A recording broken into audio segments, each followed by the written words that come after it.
আজ আজ আমার শেষ প্রোগ্রাম। ব্যাস, এরপর আর তুমি আমার উপর রাগ করে থাকতেই পারবে না।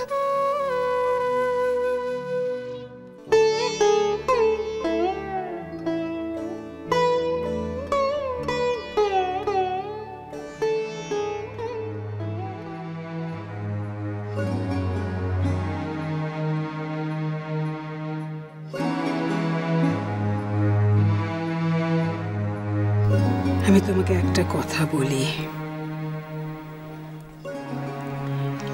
এত দিনের প্রচেষ্টায় তুমি একটা জায়গায় এসেছো, এমন একটা জায়গা যেখানে কত সম্মান, কত গর্বের কথা এটা বলো। এর জন্য তোমার আনন্দে থাকা উচিত। কেন মৌরি, তোমার চোখে দ্বিধা কেন?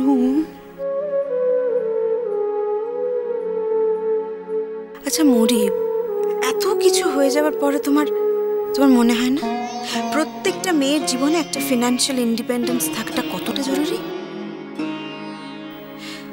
তুমি তুমি তোমার এরকম একটা ব্রাইট ফিউচার, এরকম একটা ক্যারিয়ার স্যাক্রিফাইস করার কথা ভাবছো কি করে?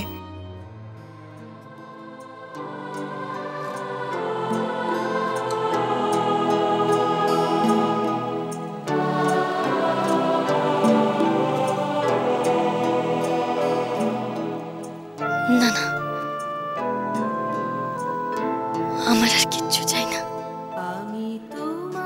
সারা জীবন শুধু আমি এমনি করেই তোমার কাছে থাকতে চাই, এমনি করেই। তুমি কাছে না থাকলে আমার যে আর কোনো কিছুতে মন লাগে না,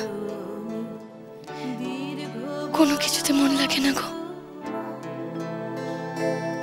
আমি তোমার বিরহে রহিব বিলীন, তোমাতে করিব দীর্ঘ দিবস, দীর্ঘ রজনী, দীর্ঘ বরষ। গুঞ্জা, হ্যাঁ বলো। রেডি? হ্যাঁ চলো চলো চলো। মা, আমরা বেরোচ্ছি, পার্লারে যাচ্ছি, গুঞ্জাকে নিয়ে যাচ্ছি। শোনো না, তুমি কি বাড়ি যাবে? তাহলে তোমাকে নামিয়ে দিয়ে যাই নাকি? মৌরি, তুমি এখনো যাওনি? দেরি হয়ে যাবে না? না দিদান, আমার সময় আছে, একটু পরে বেরোবো। তোমরা কেউ চা বা কফি কিছু খাবে? না না না, এখন তুমি কি নিখিলের জন্য অপেক্ষা করছো? হ্যাঁ মা, ওর তো আসার কথা ছিল। ওর সঙ্গে দেখা না করে আমি কি করে বেরাই বলুন তো? দাদু ভাই বলেছিল যাবে না? বললো তো। তুমি একটা ফোন করো না ওকে। না দিদান, কাজের মধ্যে আছে, আর একটু অপেক্ষা করে দেখি। মোর শোনো না, শোনো শোনো, তুমি রেডি হবে না? সাজতে তো সময় লাগবে। টেনশন নেওয়ার কোনো দরকার নেই গুঞ্জা দিদি, আমি পার্লারে গিয়ে রেডি হব আর তারপর হলে যাব। আমি বলি কি, তুমি ফোনটা করেই ফেলো। হ্যাঁ, আমি একটু ভেতরে যাচ্ছি। হ্যাঁ যাও যাও যাও, তাড়াতাড়ি কর। জেঠি আমি বাইরে ওয়েট করছি। বাই। মা, নিখিল কি আর কোনোদিনও শুধরবে না? না, ও কেন বুঝতে পারে না? ওকে যারা ভালোবাসে, যারা ওর জন্য ভাবে, তাদের প্রতি ও যদি এরকম উদাসীন থাকে, তাদের কতটা কষ্ট হতে পারে। ওকে তো বলে বলেও বোঝানো যাচ্ছে না মা। যাবে না, কোনো লাভ নেই। শোনো, স্বামী স্ত্রীর মধ্যে তৃতীয় ব্যক্তির কোনো জায়গা নেই। আরে বাবা, ওদের সমস্যা ওদেরকেই মিটিয়ে নিতে দাও না। দেখো না আজকের পর কি হয়। চলো চলো চলো, দেরি করো না, চলো, কাম অন।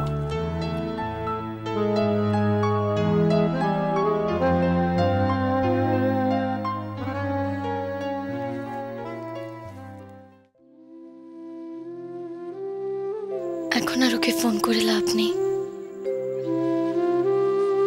তুলবেই না হয়তো ফোন। পলাশটাকে একটা ফোন করি।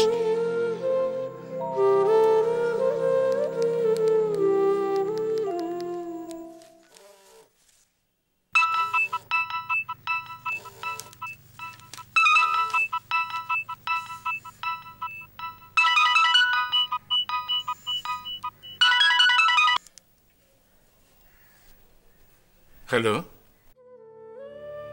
হ্যালো হ্যালো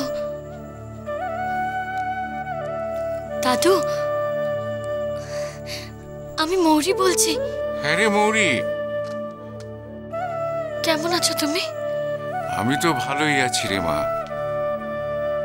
তোরা তোরা কেমন আছিস? আমি তো ভালো আছি দাদু।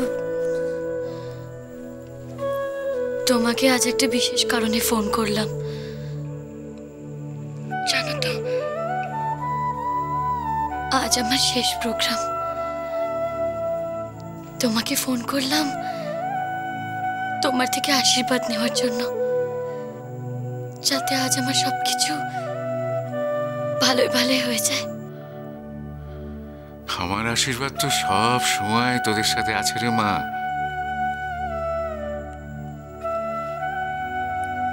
জানি দাদু,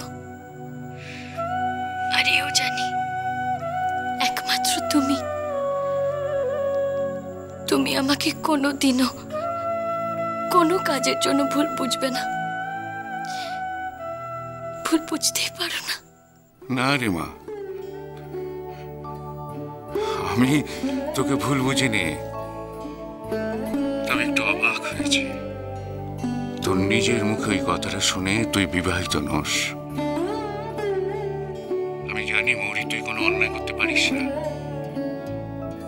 কিন্তু না চাইলেও আমরা নিজের অজান্তে অন্যকে দুঃখ দিয়ে ফেলি, আর আপনজনের সেই দুঃখ পেয়ে অভিমান করার অধিকারও থাকে। তোমার নাতিও না আমার উপর খুব অভিমান করে আছে দাদু। আমি তোমাকে কথা দিচ্ছি, আজকের পর আমি আর কখনো কাউকে কষ্ট দেব না, কখনো দুঃখ দেব না। পলাশডাঙ্গায় আয়, এখানেও তো অনেকের অভিমান ভাঙাতে হবে রে।